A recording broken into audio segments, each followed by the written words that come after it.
तो चलिए आज का हम डिस्कशन स्टार्ट करते हैं। ऑडिट का जो आज हम टॉपिक पढ़ने वाले हैं वो है फ्रॉड की मैनेजमेंट प्रोग्राम से रिलेटेड, यानी कि कंट्रोल्स ऑन फ्रॉड। अगर बात की जाए कि आप किस तरह से फ्रॉड को अच्छे से मैनेज कर सकते हैं, फ्रॉड मैनेजमेंट की अगर बात की जाए, सो पर्टिकुलरली आपको ये समझना पड़ेगा।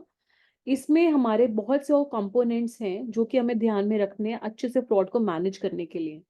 अगर आप अच्छे कंट्रोल्स लगाना चाहते हो, कंट्रोल्स को अच्छे से मैनेज करना चाहते हैं, तो सबसे इंपॉर्टेंट एस्पेक्ट जो कि फर्स्ट एंड फॉरमोस्ट इंपॉर्टेंस रखता है, कंपनी की एथिक्स पॉलिसी।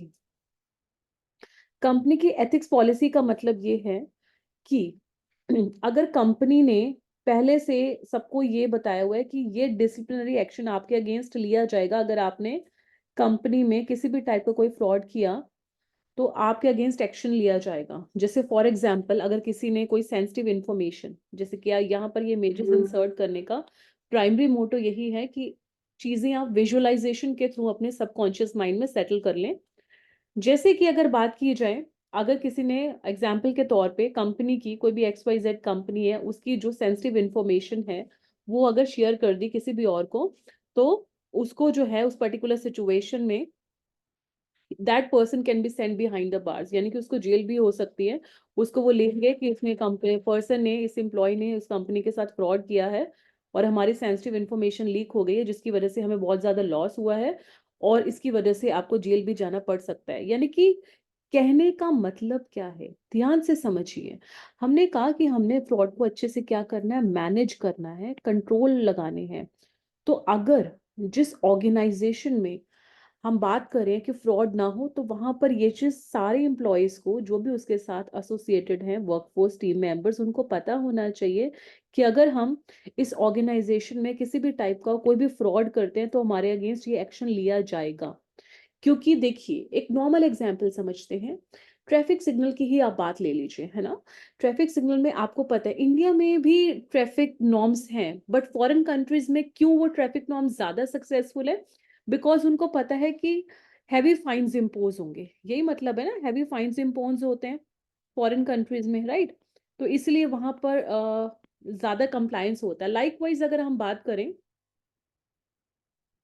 जी, कुछ स्टूडेंट्स कह रहे हैं कि उनके प्रीवियस डाउट्स के जो लेक्चर्स हैं, after winding up this session, जब भी हमारा आज का टॉपिक हो जाएगा तो वो भी आपके डाउट्स ले लेंगे।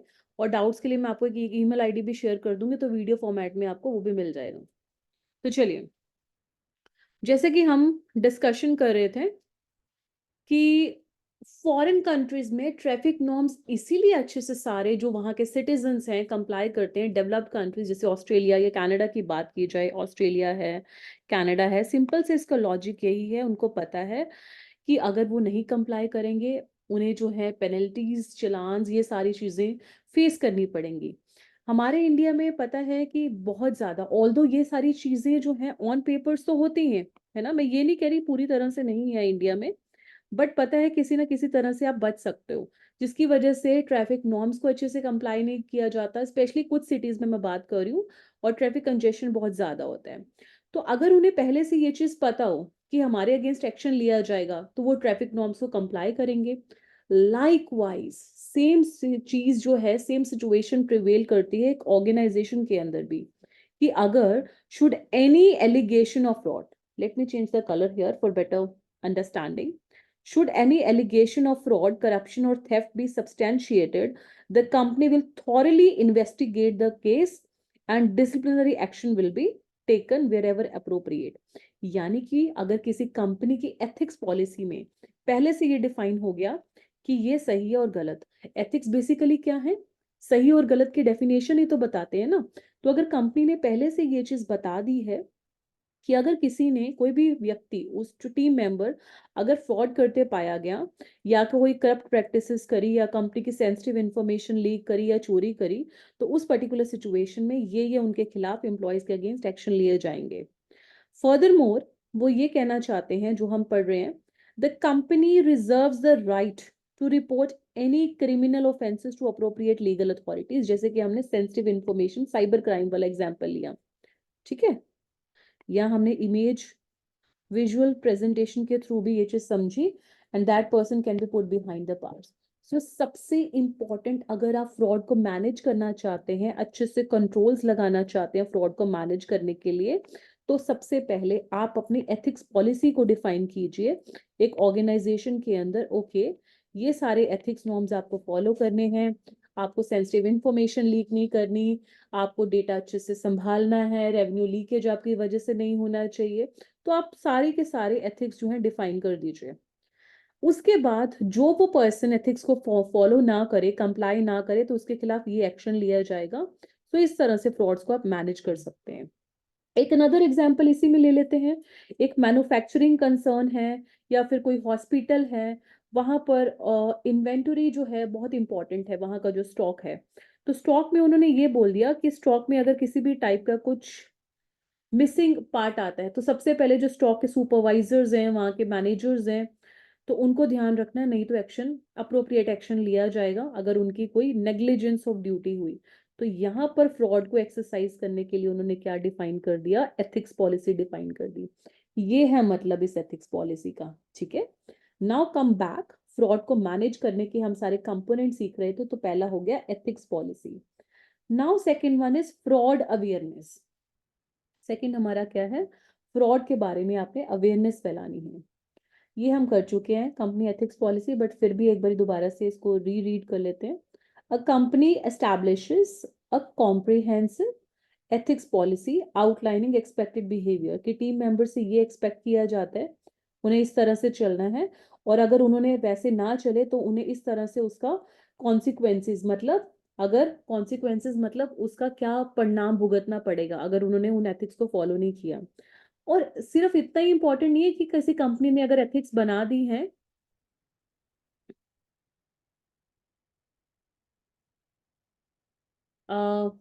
राइट, अभी कुछ स्टूडेंट्स कह रहे हैं ये जो स्टडी मटेरियल है ना, ये पूरे इन डेप्थ है, इसमें जो है डिफरेंट है। ये पीपीटी जहां पर वीडियो लेक्चर्स अपलोड होंगे, तो वहीं उसके नीचे ये लेक्चर्स पीपीटी नोट्स आपको मिलेंगे। और ये पीपीटी नोट्स एनफ है, जो आपका स्टडी मटेरियल आपको पास ऑलरेडी होगा, तो उसके भी डिटेल में ये जाके पूरा है। तो इसको भी अगर आप बहुत अच्छे से पढ़ लेते हैं, that will serve the purpose. चलिए, तो जैसे कि हम डिस्कशन कर रहे थे कि सिर्फ पॉलिसी को बनाना ही पर्याप्त नहीं है, सफिशिएंट नहीं है, आपको वो पॉलिसी सारे एम्प्लॉयज को कम्युनिकेट करना एसेंशियल है। तो क्या एसेंशियल है, you have to communicate that policy, communicate करना है टू ऑल एम्प्लॉयज, क्या एक एम्प्लॉय को नहीं, सारे एम्प्लॉयज को। इससे आप क्या कर सकते हो, हैंडबुक्स की फॉर्म में कर सकते हो, training sessions time to time deliver कर सकते हैं, रेगुलर रिमाइंडर्स दे सकते हैं एम्प्लॉयज को, है ना। क्योंकि कई बारी ये तो नहीं है कि आपने एक बारी कंपनी की कोई पॉलिसी बना दी तो वो चलती रहेगी। देयर इज अ पॉसिबिलिटी कि कुछ चेंजेस हो, तो उस पर्टिकुलर सिचुएशन में आप ट्रेनिंग सेशन देंगे, या कुछ भी चेंजेस हो रहे हैं तो रिमाइंडर्स देंगे उन्हें। सेकंड कंपोनेंट की तरफ बढ़ते हैं, जो कि रिलेटेड है फ्रॉड अवेयरनेस। अब हम कह रहे हैं कि किसी ऑर्गेनाइजेशन के अंदर अगर फ्रॉड ना हो तो हमें क्या करना चाहिए। उस पर्टिकुलर सिचुएशन में रेगुलर ट्रेनिंग सेशंस आपको इम्पार्ट करने चाहिए। क्या करने चाहिए, regular training sessions to educate the employees about the various forms of fraud, कि फ्रॉड इस तरीके से इस ऑर्गेनाइजेशन में हो सकता है, ये एग्जांपल्स हो सकते हैं, और वार्निंग सिग्नल्स भी। अब आपके माइंड में इमीडिएटली ये क्वेश्चन आना चाहिए कि हम बात कर रहे हैं कंपनी के एम्प्लॉयज को ट्रेन करने की, है ना। जैसे कि हमने बोला, ओके, अब हम कंपनी के फ्रॉड अवेयरनेस के लिए हमने सारे एम्प्लॉयज को बुलाया। एम्प्लॉयज 50 एम्प्लॉयज की टीम है, तो वहां का जो दो charge with governance and management में इमीडिएटली बोर्ड ऑफ डायरेक्टर से तो मीटिंग होती नहीं है, तो इनके सीनियर मोस्ट अथॉरिटी जो वहां का मैनेजर था, सीनियर मोस्ट मैनेजर, उसने एक मीटिंग कंडक्ट करी, सबको कॉन्फ्रेंस रूम में बुलाया। अब यहाँ पर सारे एम्प्लॉयज हैं और ये सीनियर मैनेजर मीटिंग ले रहे हैं। तो इसने बताया कि आपको जो है कंपनी के अंदर जो भी एक इंफॉर्मेशन आपको अगर डायरेक्टली या इनडायरेक्टली मिलती है, तो वो इनफॉर्मल वे में, आप अब किसी फ्रेंड की पार्टी में जा रहे हो, तो ये नहीं कि कंपनी के, अगर सपोज आपको पता भी लग गया कि कंपनी के शेयर्स इशू होने वाले हैं, कंपनी कोई मर्जर कर रही है, एक्विजिशन कर रही है, उसकी वजह से बेनिफिट्स होंगे, शेयर्स के प्राइस इमीडिएटली बढ़ेंगे, तो वो आप इनफॉर्मल गैदरिंग में बताना शुरू हो जाओ, है ना। या फिर कंपनी को किसी भी टाइप से कोई भी और ऐसी सिचुएशन हो सकती है कि लॉस हो जाए, तो यानी कि उन्होंने ये बताया है कि फ्रॉड, ये भी तो एक तरह का फ्रॉड ही है ना, इनसाइडर ट्रेडिंग इन्फॉर्मेशन अगर आप देने की कोशिश करते हो, तो एंड इसके अलावा जो फॉरमोस्ट थिंग है, अगर कंपनी का, अब ये ट्रेन कर रहे हैं, अनदर एग्जांपल लेते हैं, उन्होंने बोला कि अगर कोई भी एम्प्लॉय ये देखता है, इफ ही कीप्स एन आई, कि कम्स टू हिज नॉलेज, कि अगर कोई दूसरा एम्प्लॉय किसी भी तरह का कोई फ्रॉड कर रहा है, तो उस पर्टिकुलर सिचुएशन में क्या बना दो, whistle blowing concept. Whistle blowing concept का मतलब क्या है कि वो जो है अपनी आइडेंटिटी को एनोनिमस रखते हुए, छुपा कर वो सारी चीजें किसको बताए, सीनियर मोस्ट अथॉरिटी को, सीनियर मैनेजर को बताए। इससे क्या होगा, वार्निंग सिग्नल्स भी वो दे पाएंगे जो भी उसमें कल्प्रिट होगा, जो अपराधी पाया जाएगा। तो यानी कि अगर आप अपनी ऑर्गेनाइजेशन के अंदर फ्रॉड की अवेयरनेस लाना चाहते हैं, तो इसके लिए आपको टाइम टू टाइम उन्हें गाइड करना पड़ेगा, उन्हें ट्रेनिंग सेशंस देने पड़ेंगे।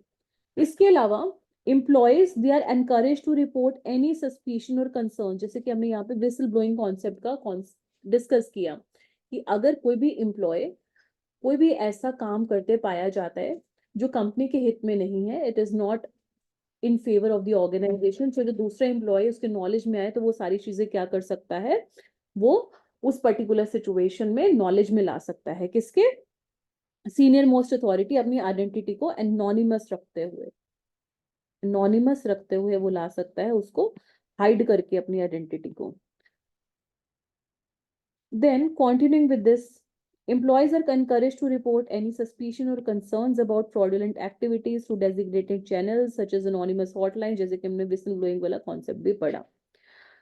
फर्दर अगर हम बात करें फ्रॉड अवेयरनेस की, it is having an understanding of the nature, causes and characteristics of the fraud, very important.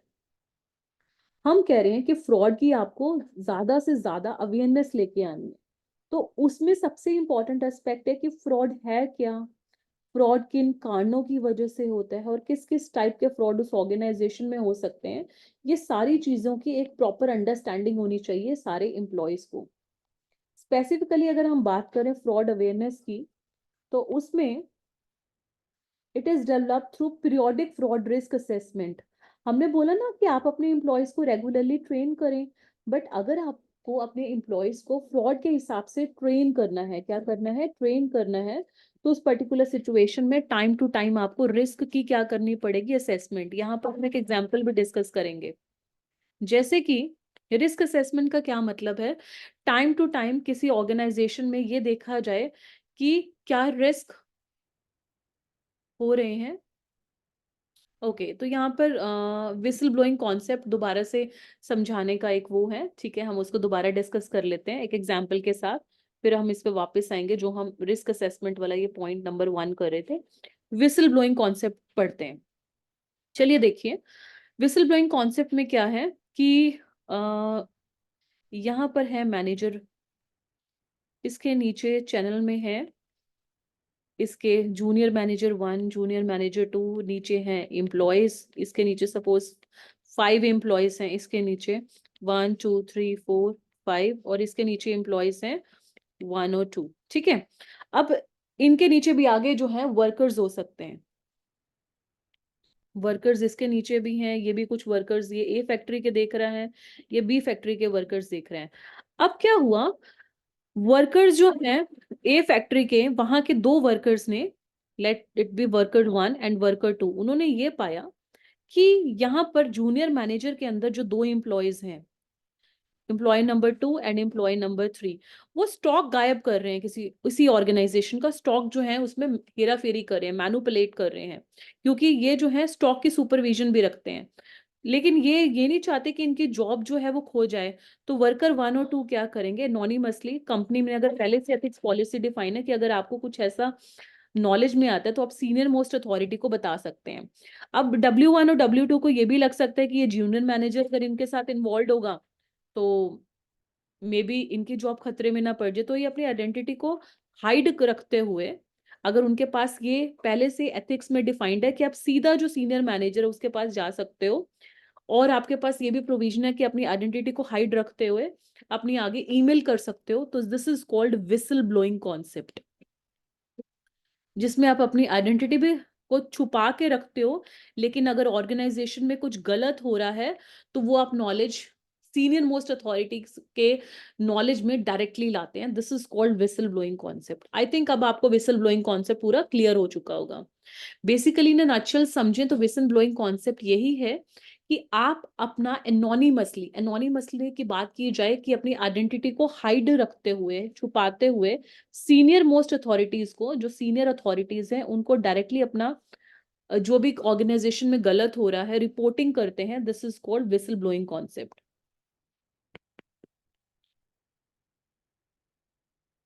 चलिए अब आगे बढ़ते हैं, जो कि हम यहाँ पर डिस्कशन कर रहे थे। चलिए, fraud awareness is developed through periodic fraud risk assessment, training of employees and communications between management and employees। ये बहुत इंपॉर्टेंट है। Why communication is important? हमने बोला कि अगर आप फ्रॉड ये चाहते हो कि सारे उससे अवेयर रहें, फ्रॉड ना हो ऑर्गेनाइजेशन के अंदर या मिनिमम लेवल तक हो, तो उसके लिए रेगुलर कम्युनिकेशन बहुत इंपॉर्टेंट है। और यहाँ तक जब हम कम्युनिकेशन की बात करें, वो दो तरीके से बात कर रहे हैं। कम्युनिकेशन बिटवीन एम्प्लॉयज, एक एम्प्लॉय के दूसरे एम्प्लॉय के साथ communication, right, and communication between management and employees. क्यों जरूरी है बताइए। अब हम कह रहे हैं कि कम्युनिकेशन बहुत इंपॉर्टेंट है अगर किसी भी ऑर्गेनाइजेशन में फ्रॉड ना हो तो। अब देखो, यहाँ पर हमने बोला कि आपको ट्रेनिंग सेशंस देने हैं, तो ट्रेनिंग सेशन जब सीनियर लेवल के पीपल जूनियर एम्प्लॉयज को देंगे तो उसके लिए क्या इंपॉर्टेंट है? Regular communication. वो तो तभी हो पाएगा ना कि अगर उन्हें ट्रेनिंग सेशंस इम्पार्ट होंगे कि ये फ्रॉड है, अगर आपके नॉलेज में आए तो आप रिपोर्ट कर सकते हो, नहीं तो अगर आपने किया तो आपके अगेंस्ट एक्शन लिया जा सकता है। अब आप कहोगे कि मैम ये तो हमें समझ में आ गया मैनेजमेंट एंड एम्प्लॉयज की कम्युनिकेशन का, कि training sessions time to time होते हैं इसलिए उनके बीच में कम्युनिकेशन होना चाहिए। बट द पॉइंट इज कि एम्प्लॉयज के बीच में कम्युनिकेशन होना क्यों इंपॉर्टेंट है फ्रॉड अवेयरनेस के लिए? ये जेन्युइन क्वेश्चन आपके माइंड में आ सकता है। क्यों? क्योंकि हाँ, ये बिल्कुल सही है कि कम्युनिकेशन गैप अगर होगा तो जिससे फ्रॉड के चांसेस बढ़ेंगे। लेकिन एम्प्लॉयज एक दूसरे के साथ क्यों डिस्कस करें? ताकि अगर ट्रेनिंग सेशंस में किसी को कोई चीज नहीं समझ में आई, वो डायरेक्टली सीनियर मोस्ट अथॉरिटी से भी पूछ सकते हैं, या अपने जो टीम मेंबर्स, अपने पीयर्स जो हैं, टीम मेंबर्स, कोलीग्स, उनसे भी पूछ सकते हैं। और उसके साथ साथ उनका जो एक डिस्कशन एम्प्लॉयज का होता है वो दो तरीके से होता है। एक होता है फॉर्मल डिस्कशन, दूसरा होता है इनफॉर्मल डिस्कशन, जैसे कि वो लंच कर रहे हैं उस पॉइंट ऑफ टाइम पे या ऑर्गेनाइजेशन के वर्किंग आवर्स में। दोनों ही सिचुएशंस में, क्योंकि जब भी हम कम्युनिकेट करते हैं तभी चीजें आगे पता लगती हैं कि what's going on in the organisation. तो इससे जो है फ्रॉड के विद रिस्पेक्ट टू होने की जो चांसेस हैं, या फिर फ्रॉड ऑनगोइंग है कि नहीं, ये क्रिस्टल क्लियर हो जाता है दूसरे पर्सन को भी। देन इसके अलावा हमने बोला employee training about fraud should be tailor to each organisation fraud risk. इसका मतलब क्या है? Tailor to each organisation fraud risk का मतलब सिंपल से यही है कि हर ऑर्गेनाइजेशन का जो रिस्क है फ्रॉड होने का, वो वेरी कर सकता है, राइट। तो उस पर्टिकुलर सिचुएशन में ऑर्गेनाइजेशन टू ऑर्गेनाइजेशन फ्रॉड के जो ट्रेनिंग प्रोग्राम है वो वेरी करेगा। क्या मतलब है? कि जो फ्रॉड के विद रिस्पेक्ट टू, हमने बोला ना ट्रेनिंग प्रोग्राम होना चाहिए, अवेयरनेस के लिए ट्रेनिंग होनी चाहिए, यही हमने बोला। तो हर ऑर्गेनाइजेशन टू ऑर्गेनाइजेशन वो क्या कर सकता है? वेरी कर सकता है, डिफरेंट हो सकता है, डिफरेंट फॉर ईच ऑर्गेनाइजेशन। क्योंकि अगर कोई हॉस्पिटल इंडस्ट्री है, हॉस्पिटल्स हैं, तो उसमें डिफरेंट तरीके से फ्रॉड रिस्क मैनेज होगा, ठीक है। अगर हमने मैन्युफैक्चरिंग कंसर्न की बात करी तो वहां डिफरेंट तरीके से रिस्क हो सकता है ना, वहां इन्वेंट्री का रिस्क हो सकता है। वहां पर ये भी रिस्क हो सकता है कि भाई जब आप ऑर्डर प्लेस कर रहे हो तो एक ही वेंडर से तो नहीं ऑर्डर प्लेस हो रहा है, एक ही सेलर से तो नहीं ऑर्डर प्लेस हो रहा, और ऑर्गेनाइजेशन का कोई टीम मेंबर जो है वो उसको थोड़ी बहुत कमीशन दी जा रही है और वो सारे ऑर्डर एक ही जगह से प्रोक्योर कर रहा है। तो डिपेंड करता है ऑर्गेनाइजेशन इंडस्ट्री वाइज कि जो फ्रॉड को मैनेज करने की जो पॉलिसी है वो वेरी करेगी। इसके अलावा training typically covers the organisations values and code of conduct, types of fraud, employees roles and responsibility to report violations of ethical behavior। Very important. कहने का क्या मतलब है कि हर ऑर्गेनाइजेशन में जो किसका क्या रोल है, किसकी क्या रिस्पॉन्सिबिलिटी, वो अच्छे से निभा रहा है कि नहीं निभा रहा, और अगर आपने अच्छे से जो आपको करना चाहिए था वो नहीं करा, तो वो आप आगे क्या करते हो, आगे जो भी जिसने भी वायलेशन करी है उसकी आगे रिपोर्टिंग होती है। तो ये इसका मतलब है। Fraud essentially is the falsification of transactions. Thus, an auditor's examination of transactions for fraud tests the existence of assertion. अब वेरी इंपॉर्टेंट है ये, अगर हम बात करें इस चीज की, फ्रॉड जो है तभी होता है जब ट्रांजैक्शंस में हेरा फेरी होती है। और अगर ऑडिटर की जब वो एग्जामिनेशन होती है, ठीक है, ऑडिटर जब ट्रांजैक्शन को टेस्ट करता है, तो वहां से पता लग जाता है कि वेदर फ्रॉड एग्जिस्ट करता है कि नहीं करता। एग्जाम्पल के तौर पे एक असर्शन अगर लेके चलें, जैसे कि बैलेंस शीट में उन्होंने शो करा कि प्लांट एंड मशीनरी जो है, यहाँ पर ले लेते हैं प्लांट एंड मशीनरी, उन्होंने शो करा 25 लाख इंडियन रुपीज की है, बट एक्चुअल में देखा जाए कि वो जब स्टॉक में चेक करे तो 10 लाख के भी नहीं, उन्होंने जान के ज्यादा दिखाई हुई है।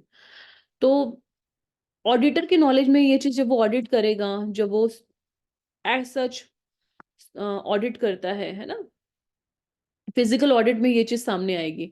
तो कहने का क्या मतलब है कि कौन सी चीज जो भी कंपनी ने रिपोर्ट्स में अपनी फाइनेंशियल स्टेटमेंट्स में शो करी है कि नहीं करी है, वो अदरवाइज ऑडिटर भी जो है वो चीज उसके नॉलेज में आ सकती है। इसके अलावा अगर हम फ्रॉड की बात करें, कोड ऑफ कंडक्ट हमने पढ़ लिया, आपको इस तरीके से चलना है, सेंसिटिव इंफॉर्मेशन बाहर नहीं लीक करनी एंड सो ऑन, वो आप सारे के सारे कोड्स बता दोगे और सारे एम्प्लॉयज को आगे उसका बता दोगे। देन रिस्क असेसमेंट बहुत इंपॉर्टेंट होता है, तभी आप उसका रिव्यूअल कर पाओगे और इस तरीके से फ्रॉड की अवेयरनेस होगी। नाउ जैसे कि हम यहाँ पर वापस आए, अभी तक हमने बात करी एथिक्स पॉलिसी होनी चाहिए जिसमें फ्रॉड का पूरा मेंशन हो, फ्रॉड अवेयरनेस होना चाहिए। थर्ड इंपॉर्टेंट एस्पेक्ट है फ्रॉड का कि risk assessment. Fraud risk assessment क्या मतलब है इसका, फ्रॉड रिस्क असेसमेंट का जी, the company conducts a thorough assessment of its operations, किस पर्पस के लिए, to identify potential areas of vulnerability to fraud. Risks are evaluated based on the factors such as access to sensitive information, lack of internal control, and historical incidents of fraud. तो कहने का क्या मतलब है कि company को time to time ये देखना चाहिए, क्या देखना चाहिए कि अपने जो भी उन्होंने कंट्रोल्स लगाए हैं, है ना, वो अच्छे से परफॉर्म हो रहे हैं कि नहीं हो रहे हैं। सपोज किसी ऑर्गेनाइजेशन में या तो कंट्रोल बिल्कुल भी नहीं लगे या जितने लगने चाहिए थे उतने नहीं है। एग्जाम्पल के तौर पे रिस्क असेसमेंट का हम छोटा सा एग्जाम्पल यहाँ पर डिस्कस कर लेते हैं। जैसे कोई ऑर्गेनाइजेशन है, उस ना स्टॉक में ना, स्टॉक की काउंटिंग के लिए भी और काउंटिंग के साथ साथ उसके रिकॉर्ड्स मेंटेनेंस के लिए भी, डॉक्यूमेंटेशन के लिए भी, सारे एक ही पर्सन को ये टास्क दिया हुआ है। So don't you think so कि जो पर्सन काउंट भी कर रहा है, रिकॉर्ड को मेंटेन भी कर रहा है, डॉक्यूमेंटेशन भी कर रहा है, तो वहां के पर पूरे पूरे चांसेस हैं, किस चीज के होने के चांसेस हैं, वहां पर पूरे ये चांसेस हैं कि स्टॉक में हेराफेरी हो जाएगी, राइट। तो कहने का क्या मतलब है कि यहाँ पर कंट्रोल्स अच्छे नहीं थे। कौन से कंट्रोल अच्छे नहीं थे, यहाँ पर जब हम बात करें, हमने बोला कि कंट्रोल्स अच्छे नहीं है, किस टाइप के, सेग्रीगेशन ऑफ ड्यूटीज के, यानी कि एक पर्सन को आपको सारा काम नहीं देना चाहिए, हर पर्सन को डिफरेंट डिफरेंट टास्क देने चाहिए, और एक पर्सन का जो वर्क है वो दूसरा पर्सन जो है वो क्या करे, क्रॉस चेक करे। तो यहाँ पर इस ऑर्गेनाइजेशन में जो हमने एग्जाम्पल लिया, तो क्या थी, किस चीज की कमी थी, लैक ऑफ इंटरनल कंट्रोल्स, है ना, क्योंकि उन्होंने सेम ही पर्सन को सारा टास्क दे रखा है। या फिर ये भी रीजन हो सकता है कि पास्ट में किस किस तरह के फ्रॉड हुए हैं, वो भी हमारा बेस बन सकता है, आगे हम उसके अकॉर्डिंगली चलें। सपोज पास्ट में कैश में हेरा फेरी हुई थी, कैशियर ने हेरा फेरी की थी, एम्बेजलमेंट ऑफ कैश हुआ था, तो आगे चलकर आपने जो ये वाला टास्क असाइन करना है ना, कैशियर का, तो उसमें आप कंट्रोल्स लगा सकते हो। मैनुअल के साथ साथ आप उसमें कंप्यूटराइज पूरा एंट्री का सिस्टम रख सकते हो, सॉफ्टवेयर यूज कर सकते हो। तो फ्रॉड का अगर आप अच्छे से मैनेज करना चाहते हो, कंट्रोल करना चाहते हो, तो फ्रॉड के रिस्क को असेस करना है टाइम टू टाइम। ये मतलब है कि जितने भी आपके फ्रॉड के रिस्क हैं, ये नहीं कि आपने वन टाइम अगर उनको इम्प्लीमेंट कर दिया तो आप दोबारा नहीं उन्हें देखेंगे, आप क्या करेंगे, उन्हें असेस करेंगे फ्रॉम टाइम टू टाइम। ये यहाँ पर मेन एस्पेक्ट है।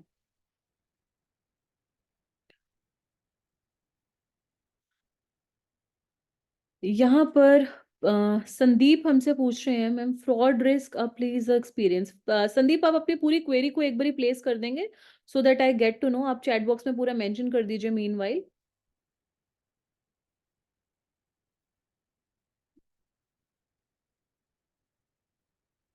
पूरा एक सेंटेंस बनाकर एक्सप्लेन कर दीजिए so that I get to know कि एग्जैक्टली आप क्या पूछना चाहते हैं संदीप।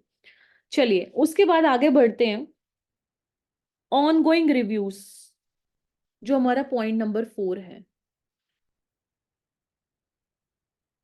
अच्छा, एग्जाम्पल पूछना चाहते हैं। एग्जाम्पल हमने ये वाला लिया था ना, जो स्टॉक वाला एग्जाम्पल लिया था फ्रॉड रिस्क असेसमेंट का। हमने यही एग्जाम्पल लिया है कि एक ऑर्गेनाइजेशन है, उसमें एक ही पर्सन स्टॉक को रख भी रहा है, उसको काउंट भी कर रहा है, उसके रिकॉर्ड भी मेंटेन कर रहा है, उसका डॉक्यूमेंटेशन भी देख रहा है।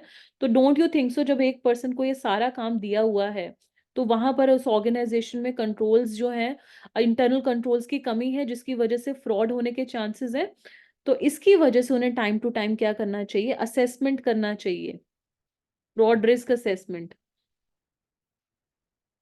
कि क्या हमें दो सेपरेट पर्सन रखने चाहिए, एक काउंटिंग का काम देखे और एक रिकॉर्ड और डॉक्यूमेंटेशन का काम देखे।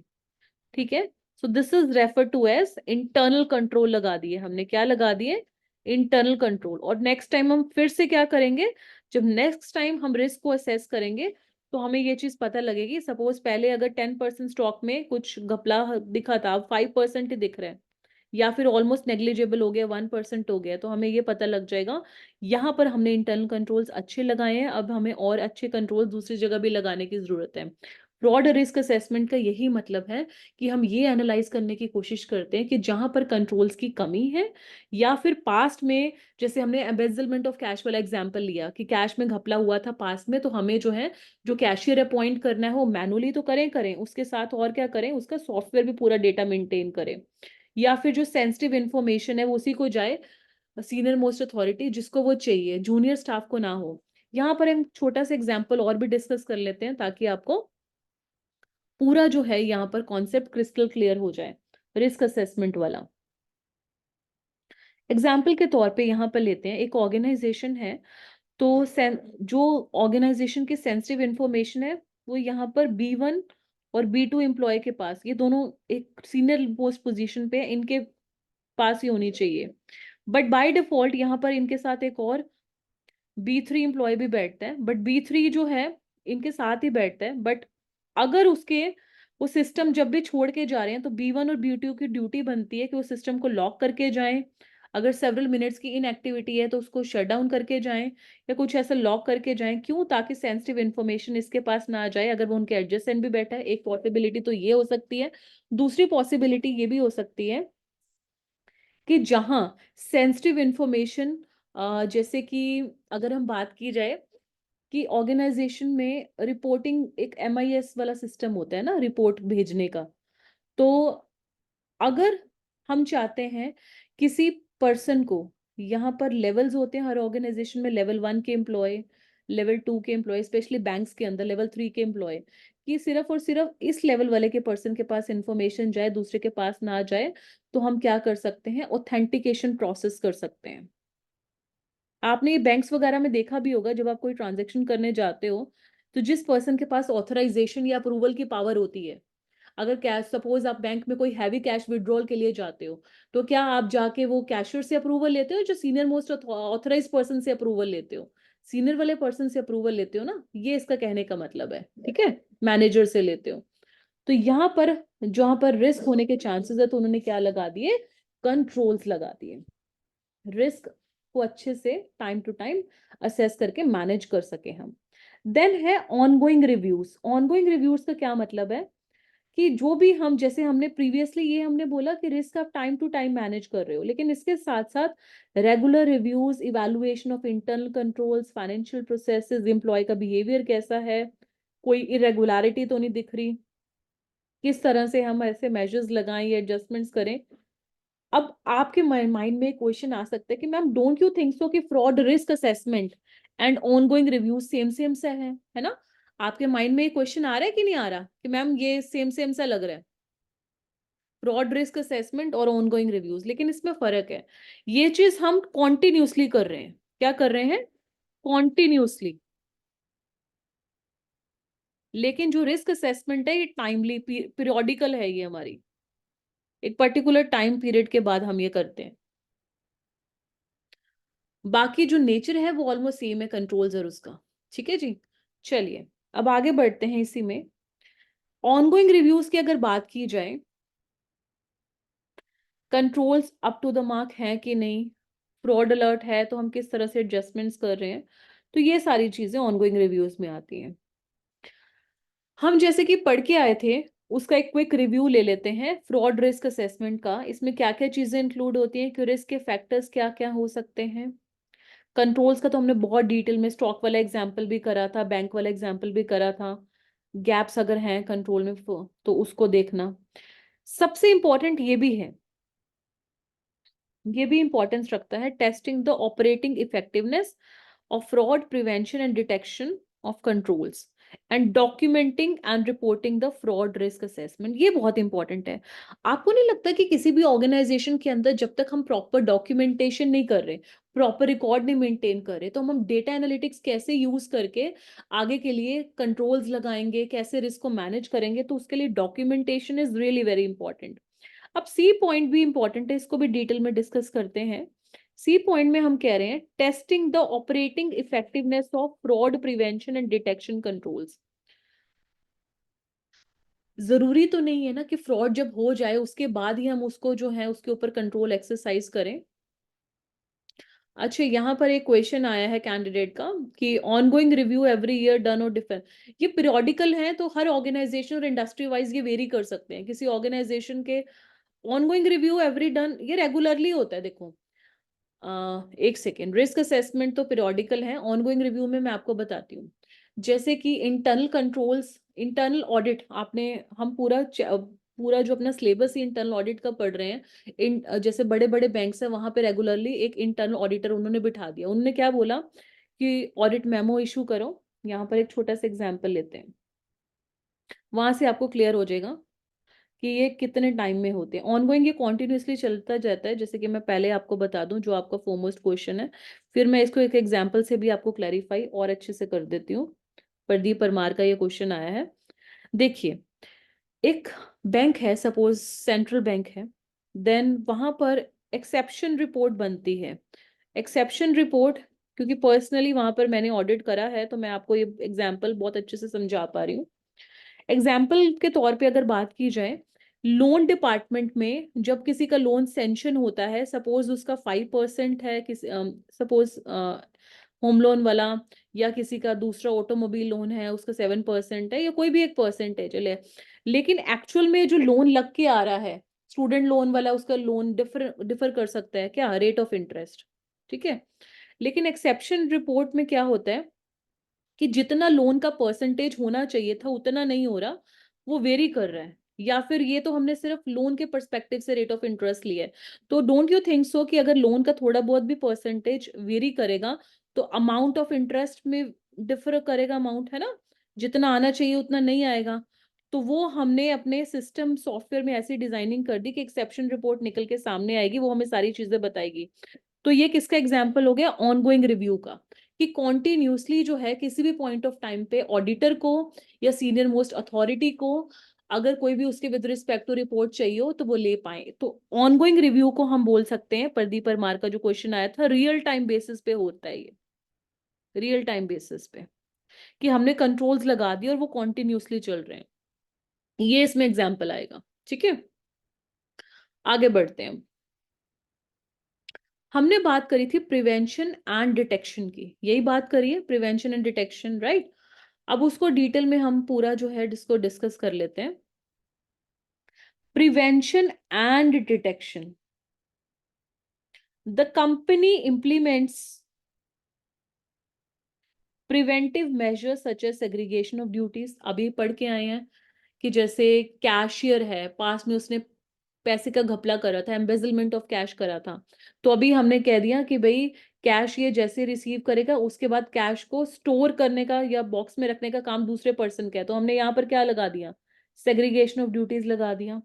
Then dual authorisation for financial transaction, जैसे बैंक्स का एग्जांपल लिया, तो जो पेमेंट दे रहा है वो भी ऑथराइज करे और सीनियर मैनेजर भी ऑथराइज करे, तो हमने क्या कर दिया यहाँ पर, ड्यूअल ऑथराइजेशन कर दिया। उसके बाद रेगुलर रिकंसिलिएशन, जैसे कि बड़ी बड़ी ऑर्गेनाइजेशंस या जो भी इवन मीडियम साइज्ड ऑर्गेनाइजेशंस होती हैं, वहां पे रेगुलर रिकंसिलिएशन होता है ना, कि जो भी उनकी ट्रांजैक्शंस रिफ्लेक्ट कर रही हैं पासबुक और कैश बुक के अकॉर्डिंगली। ये हम बैंक रिकंसिलिएशन की बात कर रहे हैं। रिकंसिलिएशन सिर्फ बैंक रिकंसिलिएशन से रिलेटेड नहीं होता, बहुत सी और भी चीजें रिकंसिलिएशन में हो सकती हैं। ये सिर्फ वन इंस्टांस है, एक एग्जाम्पल है। इसके अलावा आप अपनी जो है टाइम टू टाइम क्या कर सकते हो, अपने बैलेंसेस को रिकंसाइल कर सकते हो। रेगुलर रिकंसिलिएशन का क्या मतलब है, जैसे कि अगर ऑडिटर आया है, ऑडिटर को ये देखना है कि उस कंपनी में जो भी डेटर्स का अमाउंट है, उसने ये देखा कि डेटर्स का जो अमाउंट है ना, अब यहाँ पर एक पूरा का पूरा एग्जाम्पल बनाते हैं। चैट बॉक्स में एक क्वेरी भी आई है, पहले मैं वो भी देख लेती हूँ, फिर यहाँ पे एग्जाम्पल के तौर पे पूरा डिटेल में एक्सप्लेन करूंगी। ओके, ठीक है, ने ऐसे ही बोला था। चलो आगे एग्जाम्पल डिस्कस करते हैं। एक एग्जाम्पल होता है लैपिंग रिसीवेबल का। किसका? Lapping receivable. लैपिंग रिसीवेबल को पहले कॉन्सेप्ट समझते हैं, फिर उसमें रिकंसिलिएशन पे आएंगे। लैपिंग रिसीवेबल, जैसे किसी ऑर्गेनाइजेशन के अंदर जो पर्सन जो है डेटर से पेमेंट लेता है, किससे पेमेंट लेता है? डेटर से पेमेंट रिसीव करता है। सपोज यहाँ पर है मिस्टर बी। मिस्टर बी क्या करता है, सपोज राम से पेमेंट आने वाली है, शाम से पेमेंट आती है और गुंजन से पेमेंट आनी है। जब राम ने पेमेंट करी तो इसने अपने पास रख ली, फिर शाम की पेमेंट इसने राम में डाल दी, जब गुंजन से पेमेंट आई तो वो शाम में डाल दी। डोंट यू थिंक सो ये चीज कहीं ना कहीं अपने फाइनेंशियल स्टेटमेंट्स में जब दिखेगी डेटर्स का अमाउंट गलत शो होगा? यस और नो? पहले तो इसको हम लैपिंग रिसीवेबल का कॉन्सेप्ट क्या है, जब पहले की पेमेंट आई तो खुद रख ली, दूसरे की पेमेंट पहले वाले डेटर में शो कर दी, तीसरे की हमने दूसरे वाले में शो कर दी, तो ये हो गया लैपिंग रिसीवेबल का कॉन्सेप्ट। तो क्या डेटर्स में सही फिगर शो होगा? नहीं होगा। तो इसके लिए हम क्या कर सकते हैं, रिकंसाइल बैलेंसेस कैसे कर सकते हैं? एक्सटर्नल पार्टी कॉन्फर्मेशन, मतलब डायरेक्टर से हम सीधा बात कर सकते हैं कि आपसे कितना अमाउंट ड्यू था, कितना आपने पे करा है, तो वहां से हमें पता लग जाएगा कि इस ऑर्गेनाइजेशन में फ्रॉड हो रहा है कि नहीं हो रहा। और हम पहले से जो है ये डिटेक्शन वाला हो जाएगा रिकंसिलिएशन का। ठीक है, तो इस तरह से हम प्रिवेंशन के लिए सेग्रीगेशन ऑफ ड्यूटीज कर सकते हैं, ड्यूअल ऑथराइजेशन कर सकते हैं, रिकंसिलिएशन के लिए वो डिटेक्शन में आ जाएगा। तो इस तरह से हम अपने ऑर्गेनाइजेशन में कंट्रोल्स को लगा सकते हैं। ठीक है, चलिए अब आगे बात करते हैं इन्वेस्टिगेशन की। A designated team or department is responsible for investigating the allegations of fraud promptly and thoroughly. तो जो भी हम एक पर्सन या ग्रुप ऑफ पर्सन अपॉइंट करेंगे कि अगर कोई भी फ्रॉड पाया जाएगा तो उनको इन्वेस्टिगेट करना है, तो सबसे पहले तो वो भरोसेमंद टीम होनी चाहिए। ग्रुप ऑफ पर्सन हैं तो वो भरोसेमंद होने चाहिए, ट्रस्टवर्दी होने चाहिए। दूसरा, इन्वेस्टिगेशंस का बेस क्या होगा, क्या प्रोसीजर उन्हें अडॉप्ट करने हैं, क्या प्रोटोकॉल्स को फॉलो करना है, मतलब क्या रूल्स और रेगुलेशन उसके लिए होने चाहिए, कैसे वो एविडेंस को इकट्ठे करें, है ना, लीगल कंप्लायंस कैसे हो, तो वो सारी चीजें जो हैं इन्वेस्टिगेशन में उस तरीके से फॉलो होनी चाहिए। बाय इंटीग्रेटिंग दीज कंपोनेंट, जो हम ऊपर पढ़ के आए हैं, कौन कौन सा है, वापस लेके चलती हूँ वहां पर, so that you get to know the concepts better, जो हमने यहाँ पर करे थे। कंपनी की ethics policy, fraud awareness, risk assessment, ongoing reviews, prevention, detection या फिर इन्वेस्टिगेशन हो। तो ये जो हमने 6 कंपोनेंट्स पढ़े हैं, इसी के विद रिस्पेक्ट टू हम कह रहे हैं, ये जो हमने 6 कंपोनेंट्स पढ़े हैं, अगर ये हम प्रॉपरली मैनेज करते हैं तो फ्रॉड बहुत अच्छे से मैनेज हो जाएगा and companies can better protect themselves against fraud, और उन्हें लॉसेस भी कम से कम होंगे। अब आगे बात करते हैं कोसो इंटरनल कंट्रोल फ्रेमवर्क। अगर हम बात करें कोसो इंटरनल कंट्रोल फ्रेमवर्क की, it can be applied in the fraud context to promote an environment in which the fraud is effectively manage. क्या मतलब है इसका, यहाँ पर ध्यान से समझिए। Control is the principal means of managing fraud. हम कह रहे हैं कि फ्रॉड ना हो किसी ऑर्गेनाइजेशन में, तो आपको क्या करना पड़ेगा, कंट्रोल्स लगाने पड़ेंगे, है ना, ताकि फ्रॉड के मैनेजमेंट प्रोग्राम जो 6 कंपोनेंट्स अच्छे से हो जाएं। तो कोसो का जो इंटरनल कंट्रोल फ्रेमवर्क है वो क्या कहता है कि चाहे वो एथिक्स है, कंपनी के कोड ऑफ कंडक्ट हैं, या वो सारी चीजें हैं, there should be appropriate tone at the top, hiring and promotion guidelines and practice and board oversight. यानी कि those charged with governance and management कौन हुए, कंपनी के top most board of directors की अगर बात करें या सीनियर मोस्ट ऑफिशियल्स की, तो उनको ये चीज इंश्योर करनी पड़ेगी कि जो भी इंटरनल कंट्रोल्स वो लगा रहे हैं वो सारे अच्छे से क्या हो, मैनेज हो। फर्दर मोर, कंट्रोल एक्टिविटीज की अगर बात की जाए, वो प्रोसीजर्स और पॉलिसीज होती हैं that include the authority limits and segregation of duties. Fraud related information and communication practices promote the fraud risk management program and the organization position or risk. The means used include fraud awareness training and confirming that employees comply with the organization policies. Super duper important. हमने क्या बोला, हमने simple सा ये logic discuss किया कि fraud से related जो भी इंफॉर्मेशन है या जो कम्युनिकेट करना है कि ये फ्रॉड अगर होगा तो आपको इस तरह से मैनेजमेंट करनी है फ्रॉड की, या इस तरह से रिपोर्टिंग करनी है, ये चीजें बहुत इंपॉर्टेंट है। इसके लिए हमने स्टार्टिंग में भी एथिक्स पॉलिसी में करा था, फिर हमने उसके बाद ये भी डिस्कस करा था कि आपको उसके लिए ट्रेनिंग सेशंस रखने चाहिए, वही रेपिटेशन है ये, ठीक है। Further, monitoring evaluates anti fraud controls, ongoing reviews में जो हमने पढ़ा था जैसे कि, ठीक है। Preventing fraud, essential elements in preventing fraud are setting the correct tone at the top and instilling a strong ethical culture. Obviously अगर आप फ्रॉड को प्रिवेंट करना चाहते हो तो जो टॉप मोस्ट ऑफिशियल्स हैं उनको ऐसा कल्चर सेट करना पड़ेगा, एथिक्स डिफाइन करने पड़ेंगे, और डिटेक्ट करने के लिए फ्रॉड को आपको क्या करना पड़ेगा, एम्प्लॉय से फीडबैक लेना पड़ेगा, आपसे एम्प्लॉयज को सजेशंस लेने पड़ेंगे। विसल ब्लोइंग का कॉन्सेप्ट हमने बहुत डिटेल में एक्सप्लेन किया था मैंने, है ना, जैसे कि अगर किसी भी एम्प्लॉय को कोई दूसरा एम्प्लॉय कोई भी फ्रॉड करता दिखता है तो वो सीधा सीनियर मोस्ट अथॉरिटी को अपनी आइडेंटिटी को छुपाते हुए रिपोर्ट कर सकता है। अब यहाँ पर क्वेश्चन आया है प्रदीप परमार का, प्रिवेंशन एंड डिटेक्शन में क्या डिफरेंस है। It's an amazing question. Prevention में क्या है कि हम ये सारे कंट्रोल्स लगा रहे हैं कि कंट्रोल जो है हो ही ना, और डिटेक्ट फ्रॉड में जैसे कि जो ऑडिटर्स डिटेक्ट करने आते हैं या फिर सीनियर मोस्ट अथॉरिटीज भी टाइम टू टाइम अगर वो ये देखते हैं कि अगर फ्रॉड हुआ है, क्योंकि मिसमैच, जैसे हमने डेटर्स वाला एग्जांपल किया था, फ्रॉड हो गया है तो वो किस वजह से हुआ उसको डिटेक्ट करने की कोशिश कर रहे हैं।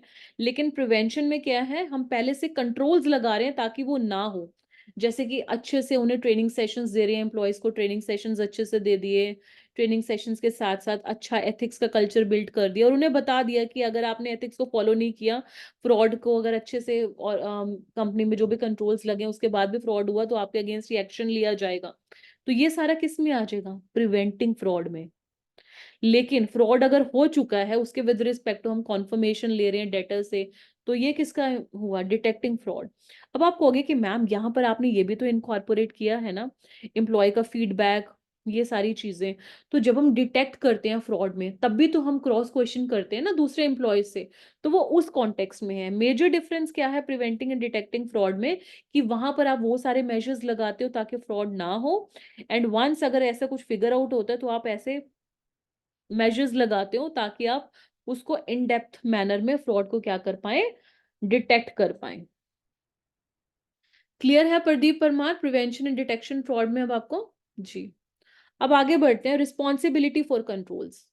यहाँ पर मैंने एक विजुअल प्रेजेंटेशन दिया है, होपफुली आपको अच्छा भी लगेगा और समझने के लिए चीजें आपके सबकॉन्शियस माइंड में सेटल डाउन हो जाएंगी। Management is primarily responsible for establishing and maintaining control. जो मैनेजमेंट है, सीनियर मोस्ट अथॉरिटीज हैं, वही क्या करते हैं, कंट्रोल को लगाते भी हैं, टाइम टू टाइम मेंटेन भी करते हैं। तो फिर आप कहोगे कि मैम रिस्पॉन्सिबिलिटी किसकी हुई, रिस्पॉन्सिबिलिटी तो मैनेजमेंट की है, लेकिन इंटरनल ऑडिटर्स फिर क्या करते हैं, they must assist the organisation by evaluating the effectiveness and efficiency of controls and promoting continuous improvement.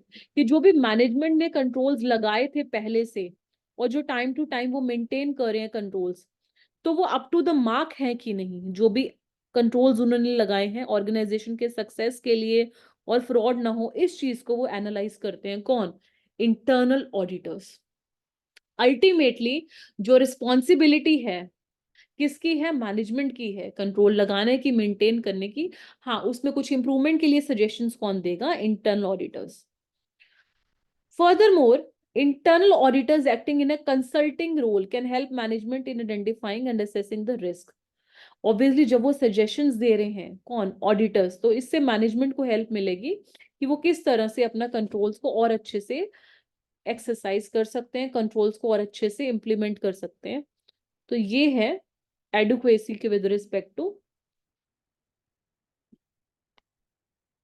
adequacy of the internal control environment.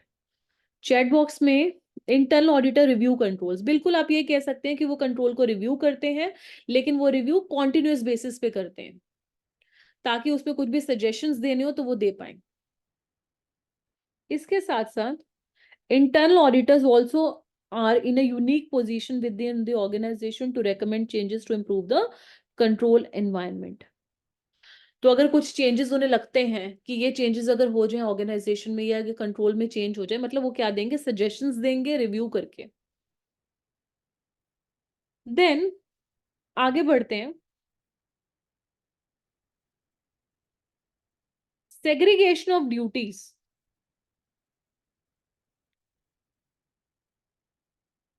Responsibly for recording of the transaction, authorization, custody of the assets associated with the transaction.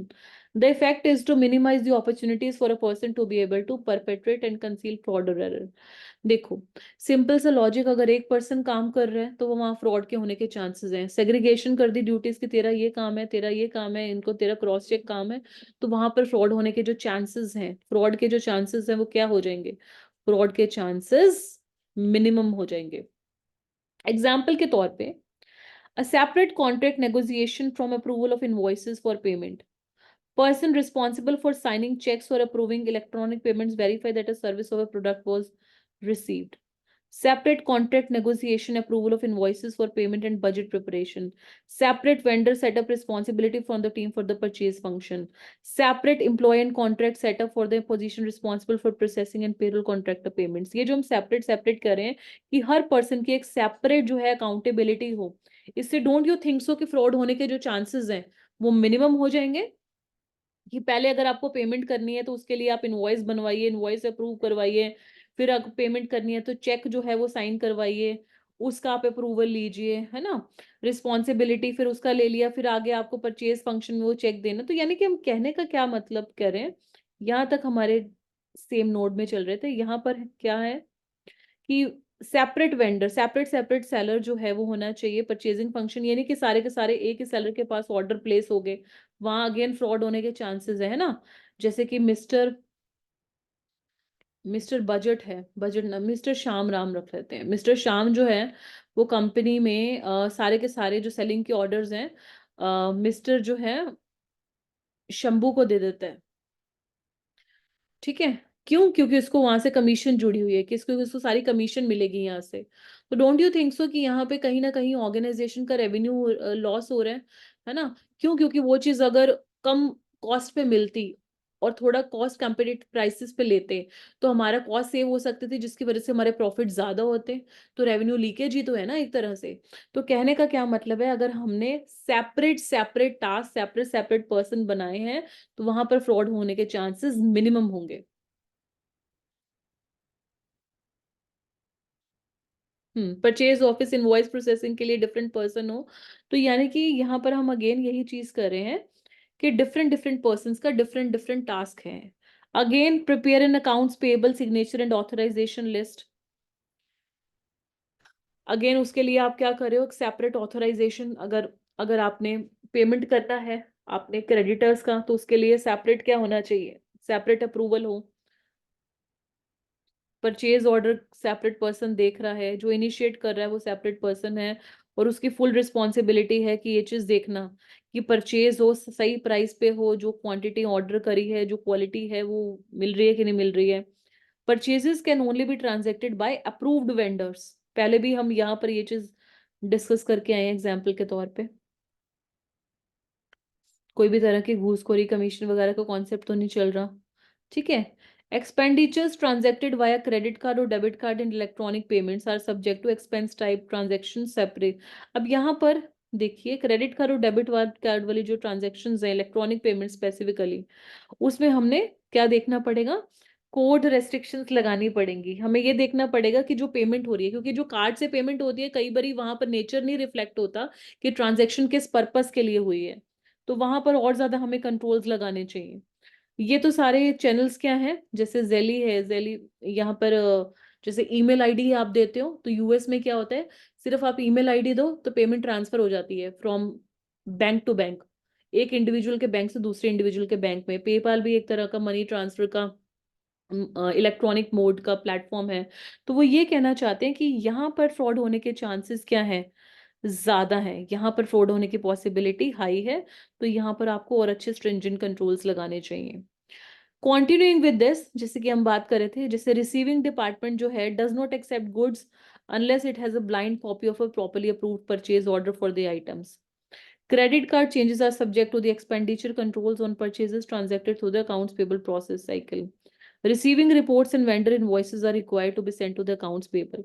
देखो यहाँ पर मैं वापस आऊंगी, चाहे हम यहाँ पर बात कर रहे थे पेमेंट्स के लिए, है ना, कि हमने किसको पेमेंट करनी थी, यहाँ पर हमने इलेक्ट्रॉनिक पेमेंट्स या अपने परचेज के विद रिस्पेक्ट टू सारा हम पढ़ रहे थे, यहाँ पर हम अपने क्रेडिटर्स की अगर पेमेंट की बात कर रहे हैं, तो दोनों ही सिचुएशंस में हम क्या कहना चाहते हैं कि आप जब तक कॉन्फर्मेशन नहीं लेंगे different different person different different task के लिए, तब तक ट्रांजैक्शन को अप्रूव ना किया जाए। कॉन्फर्मेशन हो जाए, जिस पर्सन को जो अथॉरिटी दी गई है उसके बाद ही वो ट्रांजैक्शन हो। तो डोंट यू थिंक सो कि वहां पर फिर जो फ्रॉड होने के जो चांसेस हैं वो क्या हो जाएंगे, वो कम हो जाएंगे। फर्दर आगे बढ़ते हैं। Programmers do not have access to the programs used in processing. List of authorised persons are maintained online and should constantly be updated after personnel changes. अब ये कहना चाहते हैं कि स्पेशली अगर हम कंट्रोल रूम की बात करें, या फिर अगर बात करें, जैसे बैंक्स में आपने देखा होगा एक कंट्रोल रूम होता है ना, बड़े बड़े जो बैंक्स होते हैं उनका कंट्रोल रूम अलग होता है, तो वहां पर कोई भी बैंक का कोई भी पर्सन चाहे वो किसी भी लेवल पे जा सकता है। नो, ऑथराइज्ड पर्सन जो सीनियर मोस्ट अथॉरिटी के वही जा सकते हैं, क्योंकि इससे क्या हो सकता है, इस पे जो है कॉन्फिडेंशियल डाटा जो है वो सेंसिटिव इंफॉर्मेशन लीक हो सकती है बैंक्स की, है ना, या फिर अनऑथराइज्ड एक्सेस से किसी जो कस्टमर का भी क्या हो सकता है, नुकसान हो सकता है। तो वो कहने का क्या मतलब है कि जिसको जितना रिक्वायर्ड है इंफॉर्मेशन उसके पास उतना ही एक्सेस हो, उसके बियॉन्ड उसके पास एक्सेस ना हो। फर्दर मोर, अगर हम बात करें, use a device authorisation table to grant access only to those physical devices that should logically need access. Restrict the ability of employees to gain access to and change sensitive information. ये बहुत important है। अगर गलती से उन्हें access मिल भी गया है किसी एम्प्लॉय को, तो ये चीज बहुत इंपॉर्टेंट रखती है, बहुत इंपॉर्टेंस रखती है रादर, कि जो भी सेंसिटिव इंफॉर्मेशन है वो उसको क्या ना कर पाए, they can not change that information.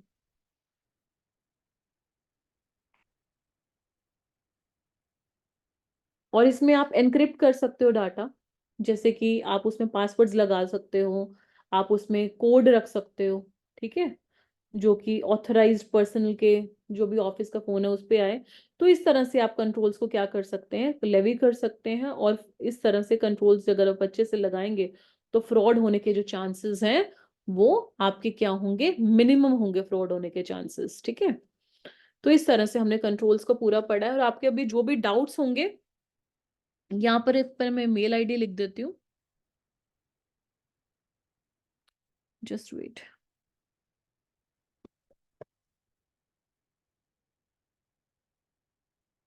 doubts@akps@gmail.com। ये मैं अपना पर्सनल लिख देती हूँ, आप वहां पे सीधा भेज सकते हो।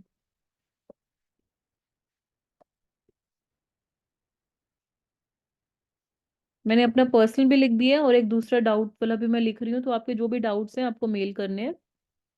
और बाकी पढ़ना कैसे है वो मैं अभी आपको बताती भी हूँ। I just have a word with you. Recording जो है अभी मैं पॉज कर रही हूँ, रादर स्टॉप कर रही हूँ, सो that I can have a live discussion with those students जो अभी एंड तक हैं।